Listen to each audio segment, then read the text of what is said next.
shining a light in the dark corners of our media. You are fake news. Our government. Handling of classified documents. And our culture. Don't trust anyone. It's common sense amidst chaos. Let's go. Ladies and gentlemen, please welcome. Here's your host, Ike Wingate. Hello, my friends, and welcome to the show. Happy New Year to you, right? Hope you all had a wonderful Christmas. Did you have a wonderful Christmas? I hope you did. I hope you and your family had an amazing time, whatever you ended up doing.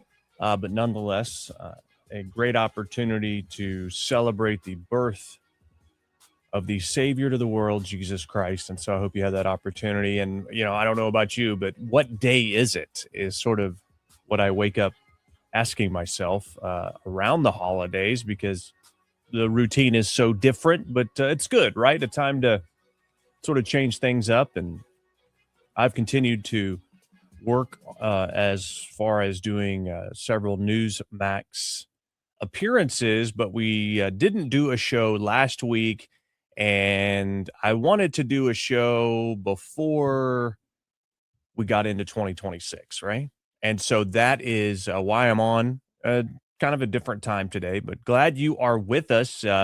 We are going to get into some of this fraud going on in Minnesota, some Candace Owens stuff, maybe just talk a little bit about 2025.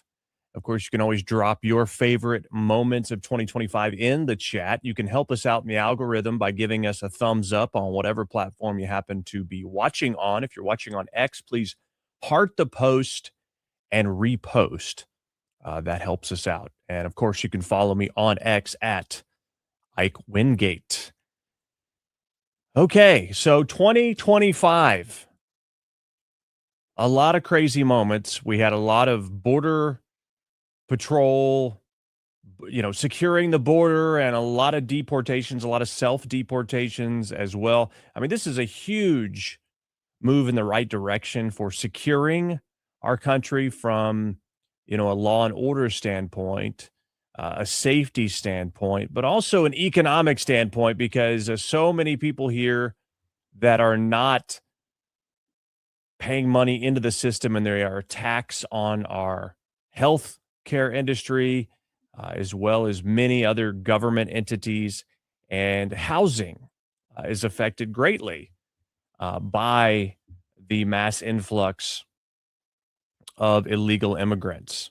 And so that is certainly something that will be alleviated the more people that are deported.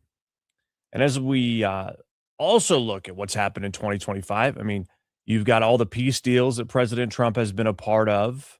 Some argue he's focused too much on outside of the country, but these things had to be rectified. And of course, President Trump can do more than one thing at a time, and he's demonstrated that. Just an incredible first year of accomplishments for the Trump administration, but certainly the peace deals are quite impressive in and of themselves. Lots of foreign investment back into our country as well, leveling the playing field on drug prices. We've seen gas prices come down. We've seen the tax cuts extended and then expanded, and we'll see that in 2026. And the Trump administration is spelling out that there are going to be some changes for the better when it comes to housing ideas. Apparently, the administration, folks in the administration have gotten together several ideas, presenting them to President Trump, and then those will be rolled out sometime in the new year. And so that is exciting potentially, as the housing affordability has been an issue. And all these parameters that President Trump has gone through and reset to make our economy organically strong rather than propped up by government money are necessary things, and have set the table, I believe, for really an economic boom in 2026. Of course, we lost Charlie Kirk in 2025, a huge loss. It's still something I grapple with almost every day. Just still very, very hard for me to believe that he is gone. and still so tragic.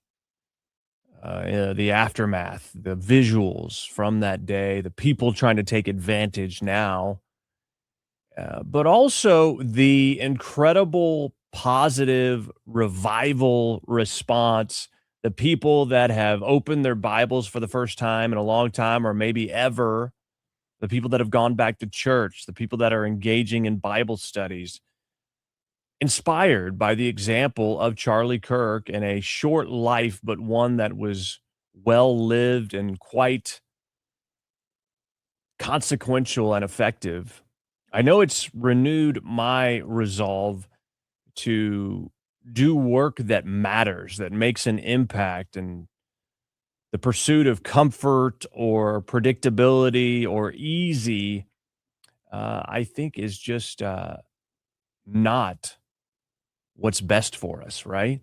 And so, certainly, in the aftermath of Charlie Kirk's passing, that is something that has been really on my heart this last few months. And while he is a tremendous loss, in his loss, amazing things happened. God used it in an amazing way. But unfortunately, it's sort of like, I believe I said this, I don't even know, the day of or the day after, or I don't know when it was.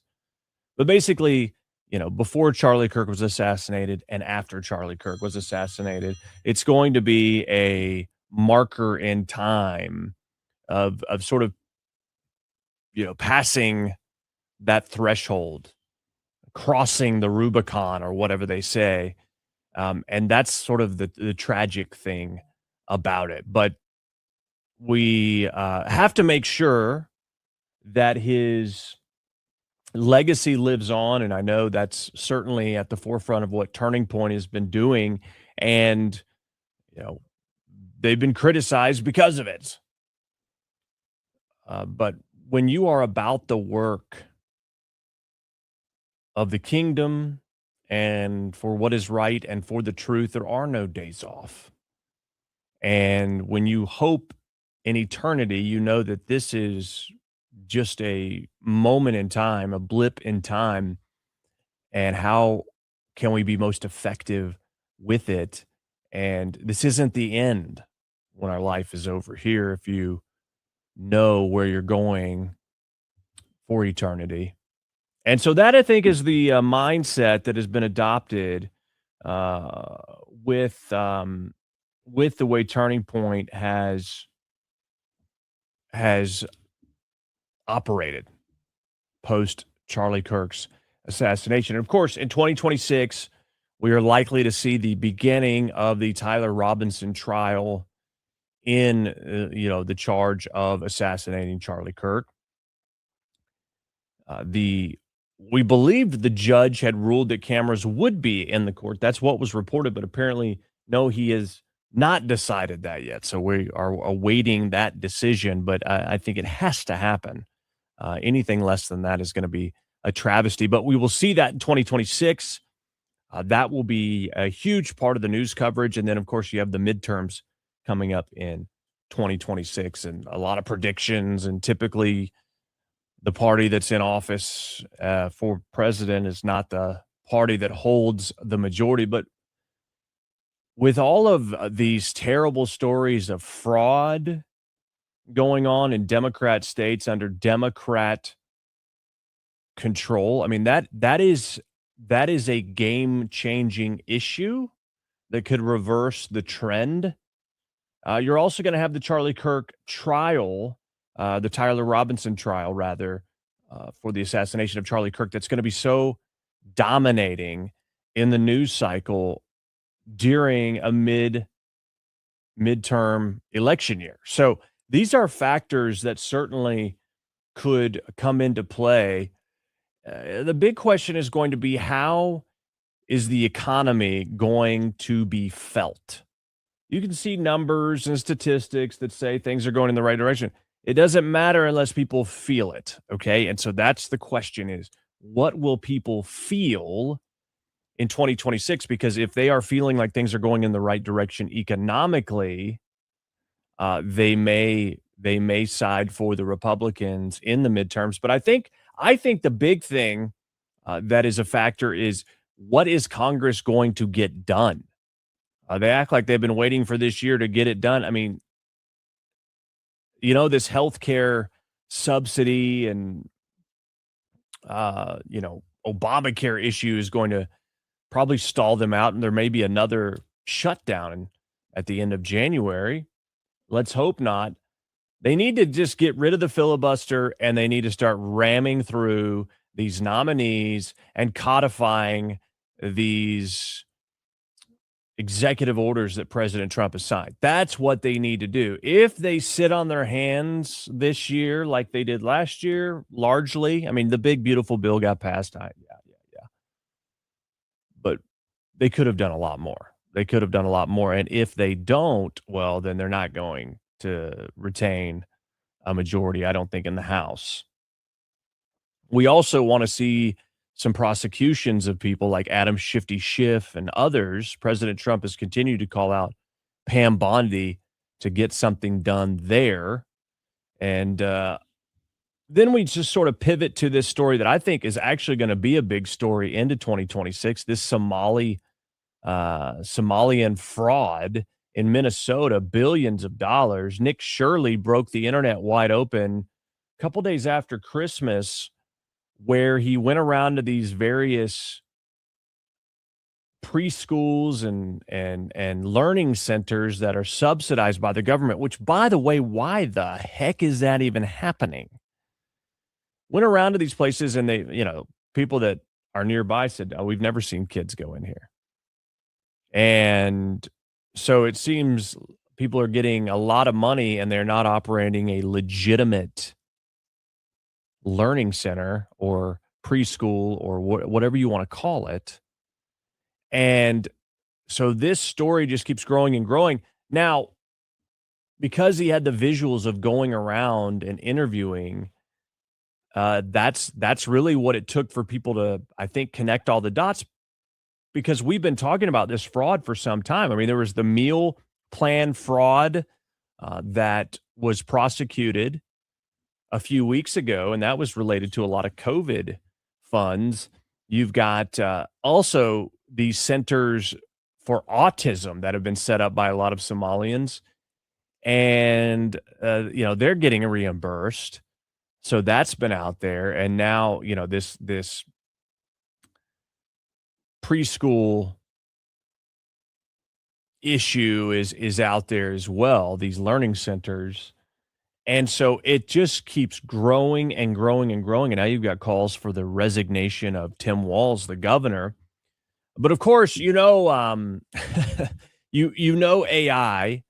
is in the mix on this. Some really hilarious videos out there using AI.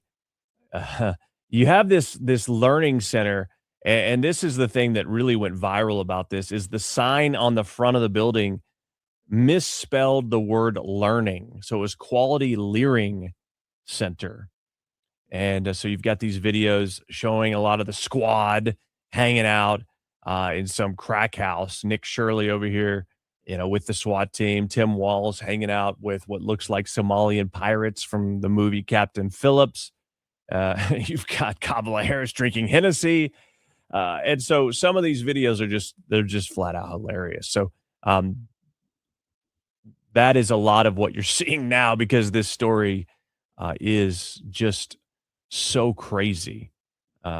Truth be told, it really is crazy, but it's infuriating, really. I mean, that's really where you come down on it when you really think about it, is just how infuriating it is to know that there are so many of us out there that are working hard, legitimately paying our taxes. Meanwhile, people come into our country and they defraud taxpayers, and there is hardly any stringent process for obtaining these funds, and very little accountability. And in some cases, they are funneling money they're receiving back to terrorist cells. And so it's a whole big hot mess with all this fraud that is going on. And so it's infuriating.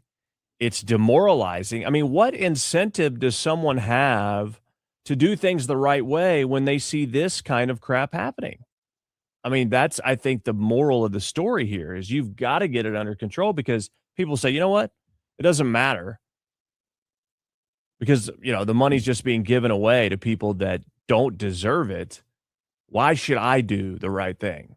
I mean, that's what people will ask themselves. Maybe I should find a fraud scheme that I can get into. But I would say Minnesota has changed from the land of 10,000 lakes to the land of 10,000 scams. Scam after scam after scam. Now, Tim Walz is under heavy scrutiny, as he should be. And so he's out here doing a management campaign on social media saying, we've spent years cracking down on fraud, referring cases to law enforcement, shutting down and auditing high-risk programs. And Trump keeps letting fraudsters out of prison. Sorry, I haven't tried to hone the Tim Walz.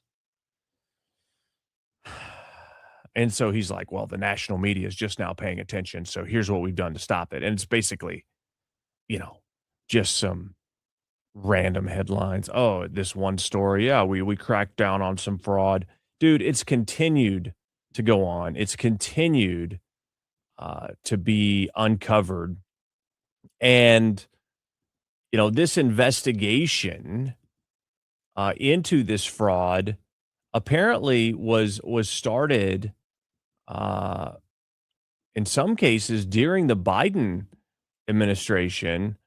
Kash Patel says they've been tracking this Minnesota fraud for months. He actually went to Minnesota back in July to oversee the investigations to confirm progress was being made. Patel is, according to Catherine Herod, saying that these investigations were opened under the Biden administration and the probes were buried because it potentially implicated Biden administration allies in the fraud.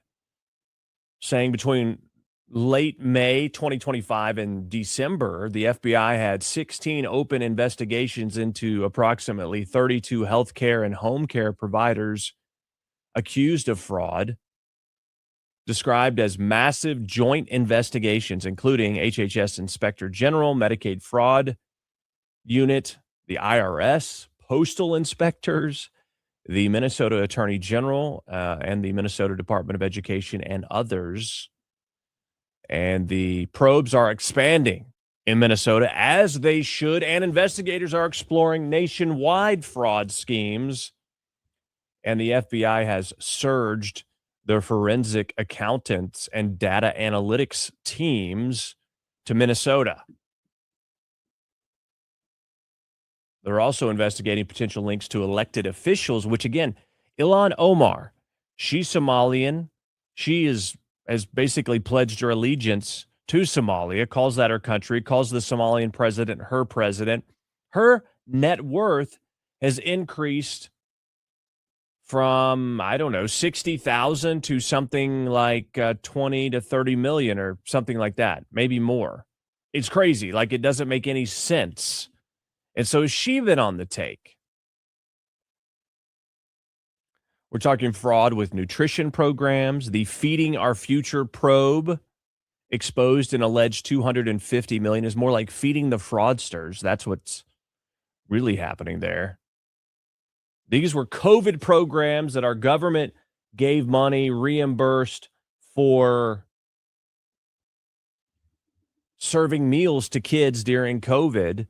Even though they weren't in school, these companies were reimbursed to still provide places that they could then get free meals, the kids, during COVID, even though school was not in session.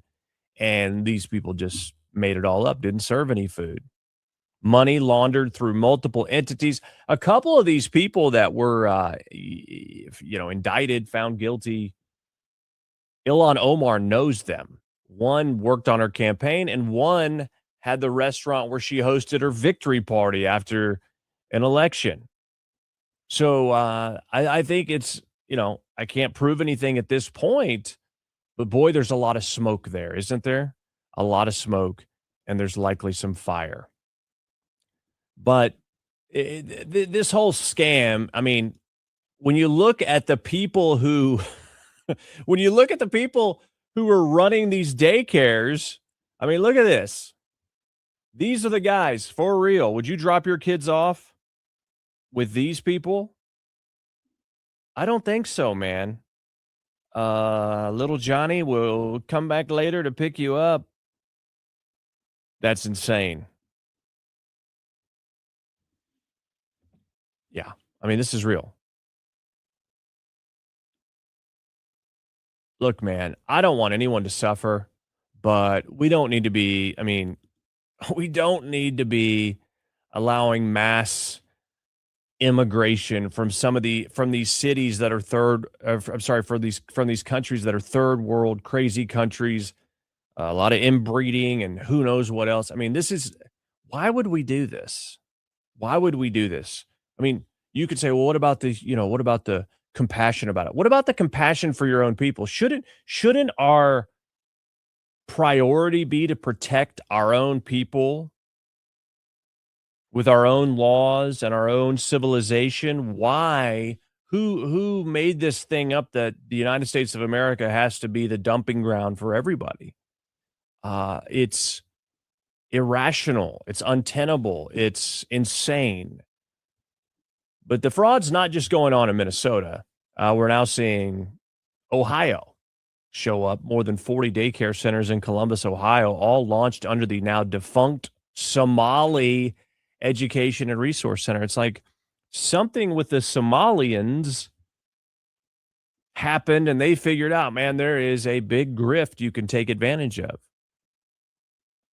It's happening with all kinds of people. I mean, when you have rampant, crazy amounts of government spending going on, you're just bound to have fraud and people take advantage of it.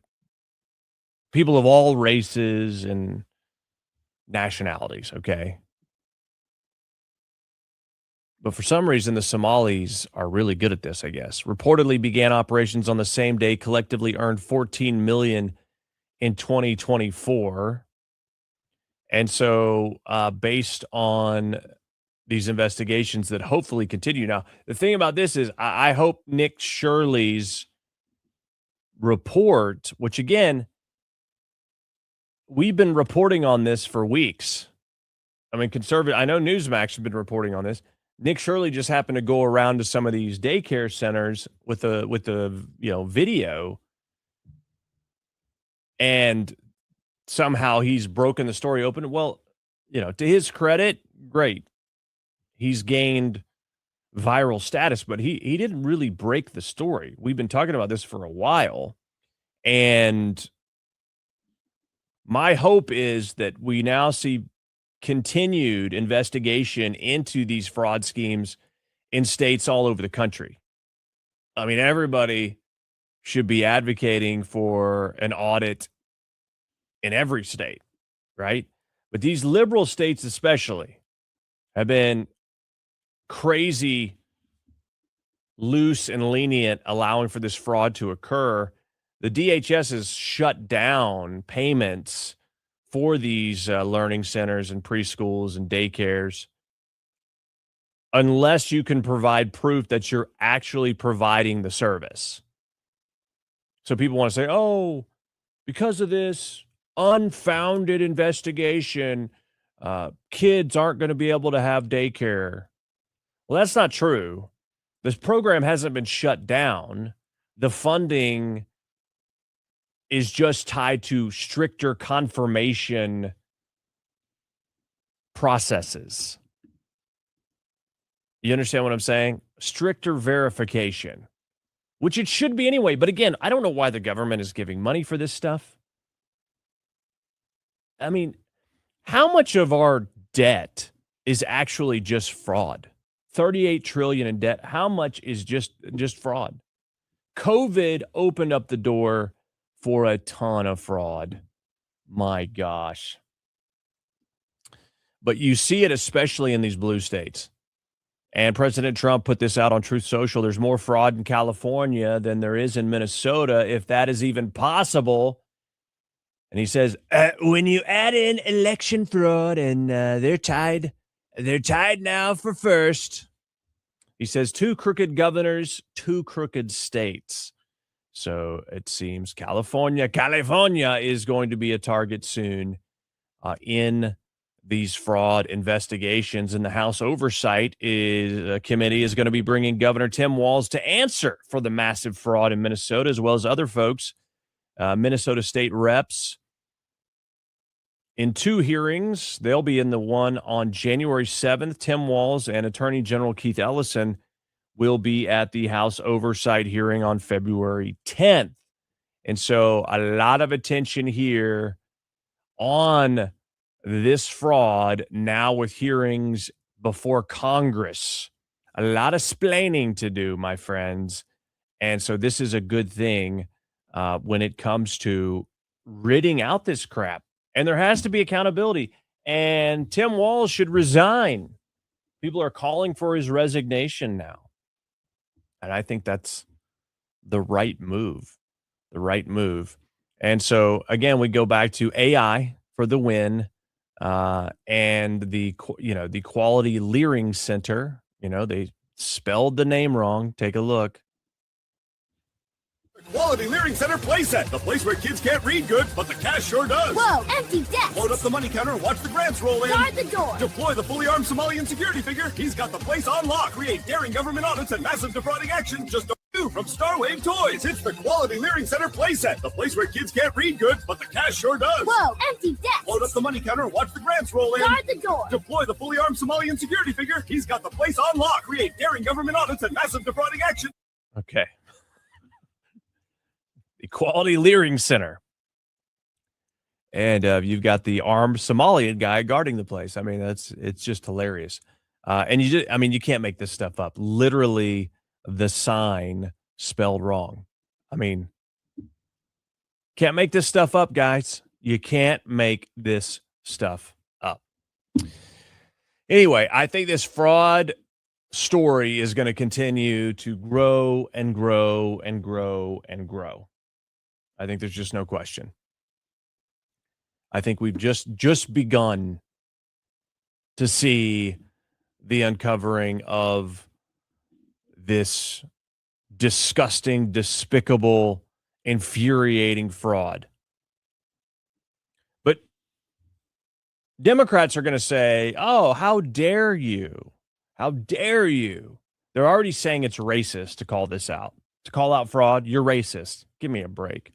Soon, Democrats, though, are going to say something like, these people are just paperwork challenged, okay? They just did the paperwork wrong.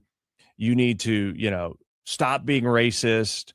This is all about the fact that they're Somalian and you're xenophobic and racist, etc. And so the Democrats will do anything, remember, to defend criminals. That's what they do. And they target the good guys. And so Democrats are going to say, these aren't criminals. These people are just paperwork challenged. I mean, they're going to do something like that. You remember during COVID, Governor Tim Walz had that COVID snitch line. Like, if someone's not wearing a mask, call in the COVID snitch line, right? Well, they should set up a fraud hotline. That's what they should set up. Those are the kinds of things that people should be reporting, not whether or not somebody was out past curfew. You know what I'm saying?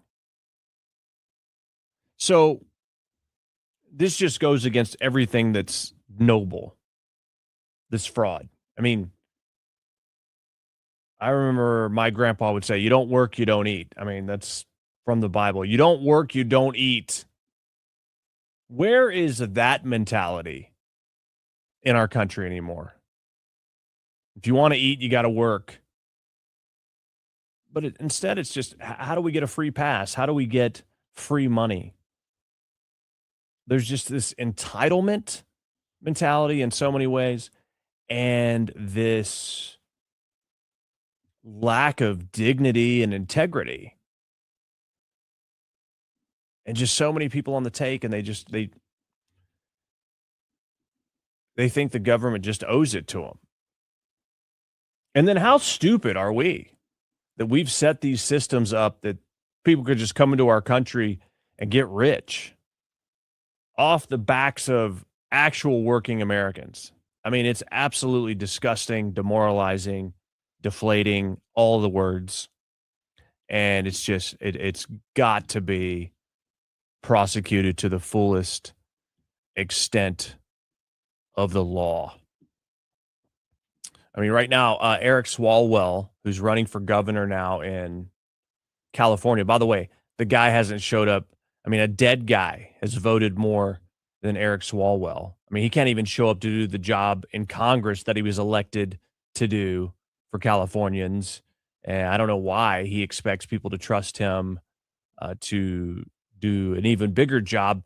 But he's out there saying that if he's elected governor of California, he's going to take away the driver's licenses of ICE agents if they're wearing masks.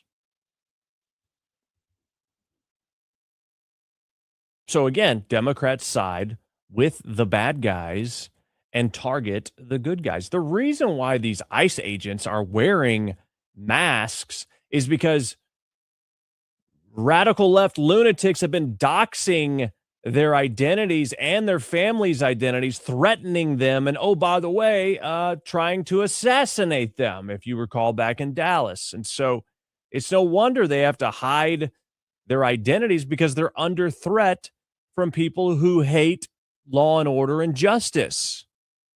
But yet Eric Swalwell's out there saying he's going to take the driver's license. Same state that's been giving commercial driver's licenses to illegal immigrants who have killed people out on the highway, and yet he's going to take the license away from law enforcement, the people that are trying to just enforce our laws. It's absurd. It's absurd. And when you look at the Somalian voting bloc there in Minnesota and the fraud that's likely happening in California, I mean, all these blue states, they've got these immigrants that are getting free money, and they are a guaranteed vote because it's the meal ticket. Why would they vote against that? And so I think it is by design. I don't think there's any accident when it comes to why they're defending the bad guys and targeting the good guys. Oh, and another area of fraud that has been uncovered by the Housing and Urban Development Secretary is dead people receiving housing reimbursements. Can you believe that? Dead people. Dead people are getting housing subsidies. How does that happen? Someone is using dead people and they are making a lot of money. I see dead people and they're stealing our tax dollars. That's what I see. Yeah, if The Sixth Sense made a movie about this.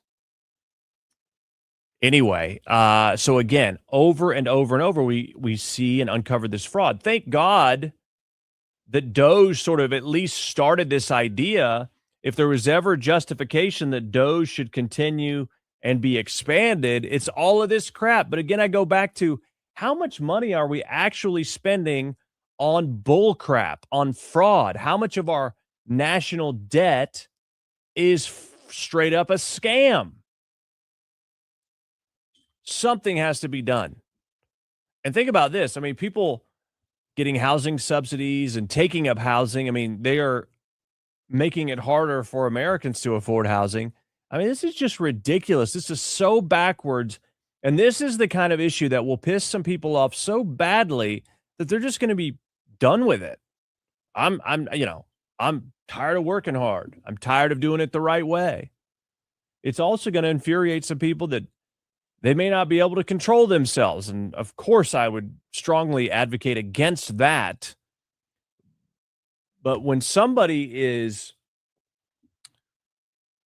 living paycheck to paycheck and struggling, and who knows what's going on in their household, maybe a sick loved one or something like that, a sick kid, and they are struggling day in and day out, and they read about immigrants coming into our country and just getting rich from doing nothing and scamming the American taxpayer. I mean, that is the kind of thing that will make someone snap. And so we've definitely got to see accountability as soon as possible. Otherwise, you have a huge risk of a demoralized workforce, I think. I think you've got to get a handle on it. All right. It's not going to be the normal 2-hour show today. We're doing a shorter version. I've got to jump because I've got to do another Newsmax appearance. And hopefully we'll have some big news for you in the new year. I can't talk about it yet, but still working out some details. But have some big news, hopefully, in the new year, assuming we can get it all worked out. And I'll bring it to you, okay? The best way to make sure you don't miss that is going to be following me on X at Ike Wingate. Follow me on X at Ike Wingate. If you want to support our content here and help us cover our hard costs to bring you this content, I mean, you don't have to. There's no pressure. There's no shaming. But if you would like to help in this season of giving, please consider doing so with a Cash App or Venmo contribution, 5, 10, 20, 50, $100, whatever it is. You can do that at IkeReport.com, IKEReport.com. I've also got all my other socials there on my website, IkeReport.com. We've got the unique link set up for Cash App and Venmo. So please consider that, and thank you in advance if you are able to give. And of course, remember, give us the thumbs up on whatever platform you're watching on. Repost or share as well. That's a huge help. If you're watching on X, heart the post and then repost it. Please get it out there. And of course, make sure you're following me on X. I was about to break 4,000 the other day, and apparently I must have had several bots following me because I lost about 15 followers at once. And so, now we're back to still, 40 people away or something like that. So please follow me on X at Ike Wingate. Like I said, some big news coming in the new year. All right. This story on Candace Owens. Let me tell you, yours truly, I was right. I told you about 3 weeks ago that it was unraveling for Candace Owens in a big way, and that she was going to be a thing of the past at some point as far as credibility. There's still going to be people that watch her because the same kind of people who watch soap operas thinking it's real or something, There's always going to be people like that. But there are a lot of people on the right that are totally done with Candace Owens, and it's because she really isn't pursuing the truth. She's just pursuing clicks. And she thinks if she just accuses someone of something, then the burden of innocence, the burden of proving innocence is on the accused. And that's not how our system is supposed to work. Obviously, we're not talking about Candace as a legit prosecutor, but you don't just get to make accusations about people and say, prove it's not true. No, you're supposed to prove that it is true beyond a reasonable doubt before someone should be even expected to acknowledge it. But she's basically saying, here's the allegation, and if you want to prove me wrong, you better give it to me. You better give me the info. And so we talked about this guy, Mitch, that she put on. Turns out the guy's a scammer. He's been on several other podcasts. He's been accused of all kinds of crimes and done, terrible things to women, allegedly. And so just a real shady character. He's got some real mental problems. And she based this whole theory of some, secret meeting at Fort Huachuca or whatever it is, the day before Charlie Kirk was assassinated, saying that his head of security was there. And then eventually saying that Erica Kirk was there, and now saying Erica Kirk's ex-boyfriend was there. I mean, this is what they're saying, and this is absurd. They said a member of Congress was there, and it's proven that he was in Washington, D.C. It's absurd. It's absurd. But because people are going crazy and they're not discerning, if you are believing Candace Owens, I'm sorry, I love you, but you're not being discerning. You need to pray for discernment, because if you're discerning and you truly are checking all aspects of what she's saying, then there's no other logical conclusion to come to other than she's full of it. Unfortunately, though, the rabid fans of Candace Owens are going and attacking the people that Candace Owens is accusing of things, and people are relenting and saying, fine, here's proof. Leave me alone. And so I thought this Bren guy kind of spelled this out pretty good when it comes to Candace Owens. Basically saying, watching Candace Owens demand that people hand over their phone metadata to prove innocence is childish. You don't get to float serious accusations or insinuations without evidence and then flip the burden of proof by saying, give me your private data or you're hiding something. That's not journalism. That's not investigation. That's circular reasoning. Refusing to surrender personal data, metadata, doesn't imply guilt. It implies boundaries. Privacy isn't suspicious just because it's inconvenient to an unproven narrative. And here's the problem with that logic. Someone could accuse Candace of taking money from Andrew Tate's webcam business in exchange for that softball interview she gave him on her old podcast, and then demand she release her bank statements and every private text she's ever exchanged with him to prove that she didn't. I mean, that's precisely what we're talking about here. And then if she doesn't release that information, it proves she's hiding something. You see that? So Candace's logic, my theory is correct because the proof exists somewhere, and the fact that I don't have it proves someone is hiding it. I mean, this is absurd. I mean, this is mentally retarded. I'm just telling you. I'm not being mean. I'm literally this is not clear thinking. Give me an indication of what she was doing, which was making dinner for Charlie. I have asked for, metadata to show that that it was, Charlie that she was texting, and I'm still waiting for that. So give me. Okay. She just demands that people give her that, and if she doesn't have that, then then whoever's doing it is lying, right? And so, then she goes after this ex-boyfriend, I guess, of Erica Kirk, saying, this crazy man said that you were at Fort Huachuca, whatever. Bless you. Fort Huachuca. Okay, I guess this guy's name is Cabot Phillips. He's married and says he was not at Fort Huachuca on September 8th or 9th. He says he's never been to Fort Huachuca. He says, I was home in Nashville both days. On the afternoon of the 8th, I was attending an ultrasound with my wife. I stopped to get balloons for a gender reveal with our son that evening. He says it's a boy, if anyone was wondering. The following morning, I was at work as usual. Here are photos and surveillance footage below to prove my whereabouts. Go touch some grass, folks. You are being lied to. All right, so you got some surveillance of him at work there. And you've got this photo at the gender reveal.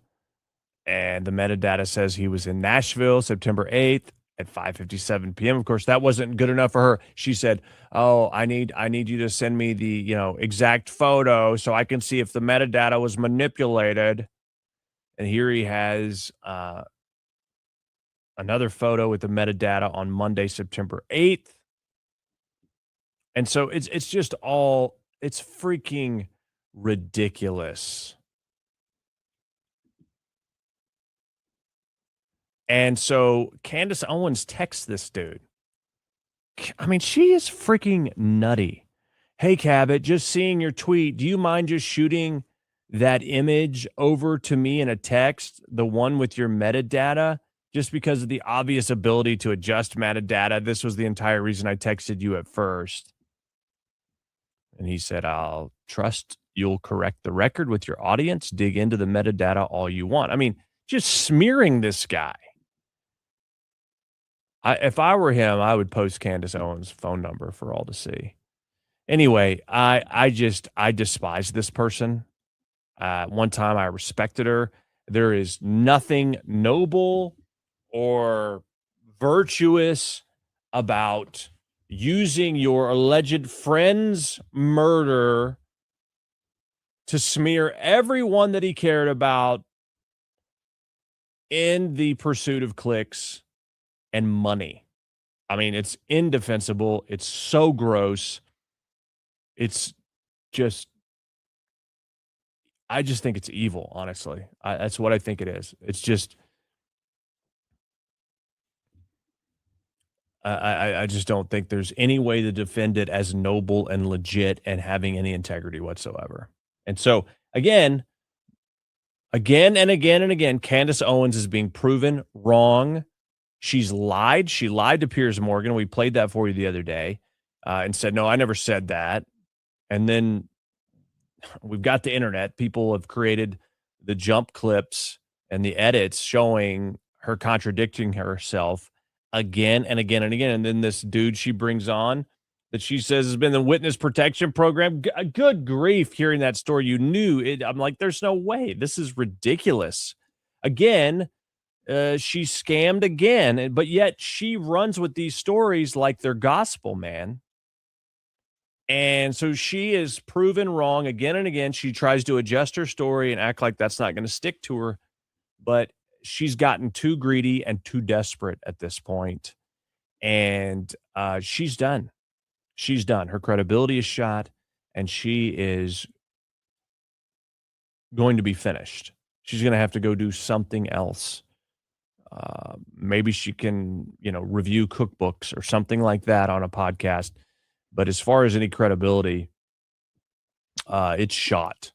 It is totally shot. And I mean, just the fact that she's doing it under the premise of helping her friend is just so despicable. It's despicable. It's disgusting. Horrendous.